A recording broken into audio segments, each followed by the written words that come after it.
साथियों नमस्कार। स्वागत है आप सभी का सोहन इंस्टीट्यूट में। सुपर टेट के लिए संविधान की महत्वपूर्ण प्रैक्टिस को लेकर एक बार पुनः उपस्थित हैं। सुपर टेट के एग्ज़ाम में 5 प्रश्न आएंगे संविधान से और आपके सुपर टेट सिलेबस का यह एक महत्वपूर्ण पार्ट भी है। यूपी टेट की परीक्षा में भी यहाँ से सवाल बनेंगे और अब उत्तर प्रदेश में जितनी भी प्रतियोगी परीक्षाएं होती हैं उन सब में देखिए पॉलिटी से सवाल आते हैं। आइए आज कुछ महत्वपूर्ण प्रश्नों पर डिस्कस करेंगे। आप लोग सेशन के अंत तक बने रहें। क्लास को शुरू करेंगे। पहला प्रश्न देखिए आपके सामने है। पूछ रहा है कि संविधान सभा के अस्थायी अध्यक्ष पर किसको निर्वाचित किया गया था। प्रश्न को आप लोग ध्यान से देखा करिए। कह रहा है कि संविधान सभा के अस्थायी अध्यक्ष पर किसको निर्वाचित किया गया था। 4 ऑप्शन दिया है। डॉक्टर राजेंद्र प्रसाद को, डॉक्टर राधाकृष्णन को, सी में दिया है डॉक्टर भीमराव अंबेडकर को और डी ऑप्शन में दिया है पंडित जवाहरलाल नेहरू को। देखिए बता दें, भारत के संविधान का निर्माण 1946 कैबिनेट मिशन योजना के तहत हुआ था। संविधान सभा की पहली बैठक देखिए 9 दिसंबर 1946 को होती है, जिसके अस्थायी अध्यक्ष बनाए जाते हैं डॉक्टर सच्चिदानंद सिन्हा। अस्थायी नहीं, देखिए अस्थायी नहीं, अस्थायी अध्यक्ष बनाए जाते हैं डॉक्टर सच्चिदानंद सिन्हा। कब? जब पहली बैठक होती है 9 दिसंबर 1946 को। उसके 2 दिन बाद देखिए 11 दिसंबर 1946 को दूसरी बैठक होती है संविधान सभा की और जिसके अस्थायी अध्यक्ष बनाए जाते हैं डॉक्टर राजेंद्र प्रसाद। इसलिए आपका जो राइट आंसर होगा वह होगा option number A, doctor Rajendra Prasad को।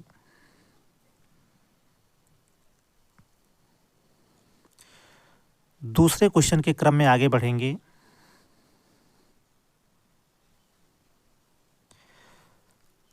संविधान सभा के प्रथम बैठक की अध्यक्षता किसने की थी। सवाल को आप लोग ध्यान से समझेंगे। पूछ रहा है कि संविधान सभा के प्रथम बैठक की अध्यक्षता किसने की थी। ऑप्शन में देखिए डॉक्टर राजेंद्र प्रसाद दिया है, डॉक्टर भीमराव अंबेडकर दिया है, डॉक्टर सच्चिदानंद सिन्हा दिया है और डी में दिया है के.एम. मुंशी। पहले प्रश्न को आपने ध्यान से सुना हो तो हमने आपको बताया कि संविधान सभा की पहली बैठक होती है 9 दिसंबर 1946 को और जिसके अस्थायी अध्यक्ष बनाए जाते हैं डॉक्टर सच्चिदानंद सिन्हा। तो वही आपसे यहाँ पूछा है कि संविधान सभा की प्रथम बैठक की अध्यक्षता किसने की थी। प्रथम बैठक हुई 9 दिसंबर 1946 को और जिसके अस्थायी अध्यक्ष बनाए जाते हैं डॉक्टर सच्चिदानंद सिन्हा। तो आपका राइट आंसर होगा ऑप्शन नंबर सी, यहाँ पर राइट हो जाएगा। संविधान सभा के प्रथम बैठक की अध्यक्षता कौन करता है, तो डॉक्टर सच्चिदानंद सिन्हा। करेक्ट आंसर होगा ऑप्शन नंबर सी। अगले क्वेश्चन की ओर चलेंगे। आइए तीसरा क्वेश्चन देखते हैं। संविधान सभा के सदस्यों का निर्वाचन किस आधार पर किया गया। ऑप्शन ए में दिया है जनता द्वारा प्रत्यक्ष निर्वाचन के आधार पर, बी ऑप्शन में दिया है जनता द्वारा अप्रत्यक्ष निर्वाचन के आधार पर, सी कह रहा है कि सम्राट के मनोनयन के आधार पर और डी कह रहा है कि इनमें से कोई नहीं। आपको बताना है चुनाव प्रत्यक्ष हुआ था या अप्रत्यक्ष। तो देखिए संविधान सभा के सदस्यों का निर्वाचन जो है किस आधार पर किया गया था, तो जनता द्वारा अप्रत्यक्ष निर्वाचन के आधार पर। करेक्ट आंसर होगा ऑप्शन नंबर बी।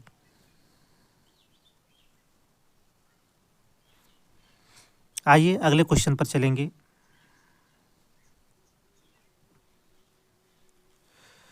संविधान सभा का संवैधानिक सलाहकार जो है किसे नियुक्त किया गया था। आसान प्रश्न है, कई बार आपकी परीक्षा में पूछा है और देखिए प्रश्न जो है परीक्षा में हमेशा रिपीट होते हैं, आप लोग उत्तर करेंगे। संविधान सभा का संवैधानिक सलाहकार किसे नियुक्त किया गया था। डॉक्टर भीमराव अंबेडकर को, बी में दिया है के.टी. शाह को, सी ऑप्शन में दिया है डॉक्टर बी.एन. राव को और डी में दिया है इनमें से कोई नहीं। तो देखिए संविधान सभा का संवैधानिक सलाहकार नियुक्त किया गया था डॉक्टर बी.एन. राव को।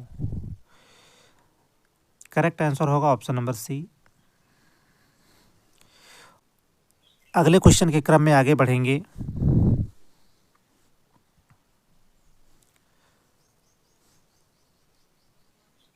संविधान सभा में उद्देश्य प्रस्ताव कब रखा गया?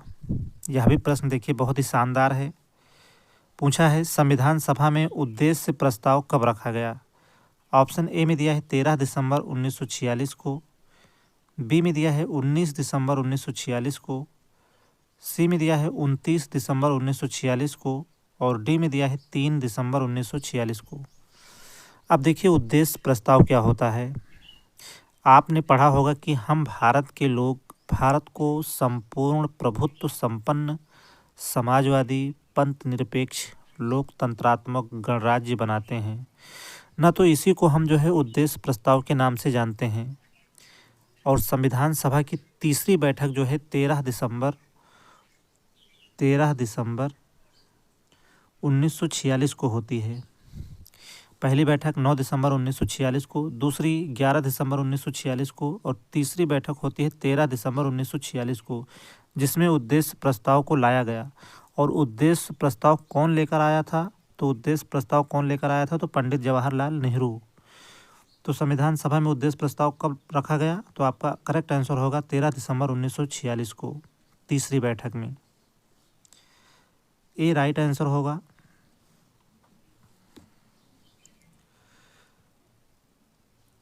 और देखिए आप लोग लगातार मेहनत करिए, सफलता आपको निश्चित रूप से मिलेगी। आप जो है यह मत सोचिए कि भर्ती नहीं आएगी। देखिए यूपी टेट का भी नोटिफिकेशन आएगा, सुपर टेट की भी वैकेंसी आएगी, इसलिए आप लोग लगातार मेहनत करते रहिए और निरंतर अभ्यास करते रहिए।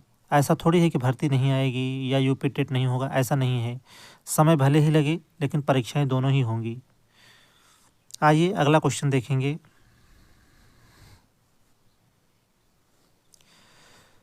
संविधान सभा के प्रारूप समिति के अध्यक्ष कौन थे? संविधान सभा के प्रारूप समिति के अध्यक्ष कौन थे? पंडित जवाहरलाल नेहरू, डॉक्टर भीमराव अंबेडकर, जेपी कृपलानी या फिर डॉक्टर राजेंद्र प्रसाद। अब देखिए प्रारूप समिति का गठन किया गया था 29 अगस्त 1947 को। 29 अगस्त 1947 को प्रारूप समिति का गठन किया गया था 29 अगस्त 1947 को। इसमें देखिए 7 सदस्य थे। कितने सदस्य थे? तो 7 सदस्य थे इसमें। इसके चेयरमैन कौन बनाए गए? तो आपका उत्तर होगा डॉक्टर भीमराव अंबेडकर को। राइट आंसर होगा ऑप्शन नंबर बी। प्रारूप समिति के अध्यक्ष कौन थे? तो doctor Bhimrao Ambedkar. Question number 7 देखेंगे।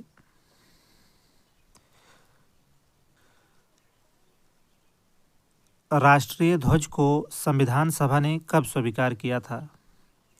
ऑप्शन ए में दिया है 26 नवंबर 1949 को, बी में दिया है 15 अगस्त 1947 को, सी में दिया है 22 जुलाई 1947 को और डी में दिया है 26 जनवरी 1950 को। देखिए प्रश्न को आप लोग ध्यान से देखेंगे। यहाँ पूछा है राष्ट्रीय ध्वज को संविधान सभा ने कब स्वीकार किया। ऐसी प्रकार से एक प्रश्न और बनता है कि संविधान सभा ने राष्ट्रीय गान को कब स्वीकार किया था। दोनों प्रश्नों को लेकर काफ़ी कन्फ्यूजन होता है। आगे हमने उस प्रश्न को भी रखा है, चलिए, जिससे कि आपका कन्फ्यूजन जो है दूर हो सके। तो यहाँ देखिए पूछा है राष्ट्रीय ध्वज को संविधान सभा ने कब स्वीकार किया। तो राष्ट्रीय ध्वज को संविधान सभा ने स्वीकार किया 22 जुलाई 1947 को। तीसरा ऑप्शन जो है राइट होगा यहाँ पर, ऑप्शन नंबर सी जो है करेक्ट होगा। आगे चलेंगे। संविधान सभा में उद्देश्य प्रस्ताव किसने प्रस्तावित किया? संविधान सभा में उद्देश्य प्रस्ताव किसने प्रस्तावित किया? चलिए अभी हमने इसका जिक्र किया था। ऑप्शन ए में दिया है सच्चिदानंद सिन्हा, महात्मा गांधी, जवाहरलाल नेहरू या फिर भीमराव अंबेडकर। तो देखिए संविधान सभा में उद्देश्य प्रस्ताव कौन लेकर आया था? तो पंडित जवाहरलाल नेहरू, तीसरी बैठक में, जो कि 13 दिसंबर 1946 को होती है। राइट आंसर होगा option number C. Next question के क्रम में आगे बढ़ेंगे। संविधान निर्मात्री सभा ने राष्ट्रीय गान को कब स्वीकार किया? देखिए प्रश्न आ गया आपके सामने कि संविधान सभा ने राष्ट्रीय गान को कब स्वीकार किया। 25 जनवरी 1950 को, 24 जनवरी 1950 को, 15 अगस्त 1947 को या फिर 30 जनवरी 1950 को। तो देखिए संविधान सभा ने राष्ट्रीय गान को स्वीकार किया 24 जनवरी 1950 को। राइट आंसर होगा ऑप्शन नंबर बी। और देखिए हमारा राष्ट्रगान है जन गण मन।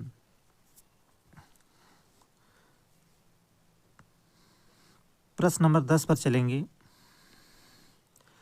देश की स्वतंत्रता के पश्चात संविधान सभा की प्रथम बैठक कब हुई?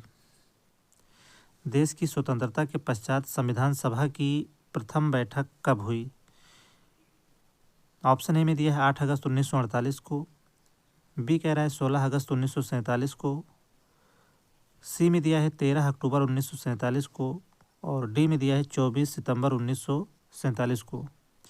देखिए देश की स्वतंत्रता के पश्चात जो है संविधान सभा की जो पहली बैठक हुई वह हुई 16 अगस्त 1947 को।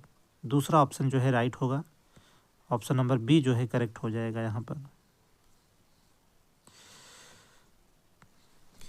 चलिए सेशन कैसा रहा आप लोग कमेंट करके ज़रूर बताएं। और देखिए साधना सिंह का जो है कमेंट था कि सर 10 क्वेश्चन से क्या होगा। देखिए प्रश्नों की सीरीज़ को बढ़ाया जाएगा, अभी आपकी परीक्षा की कोई डेट नहीं है, इसलिए प्रश्नों को की सीरीज़ को देखिए कम रखा जा रहा है, जिससे कि आपकी स्मृति में ये आसानी से बने रह सकें।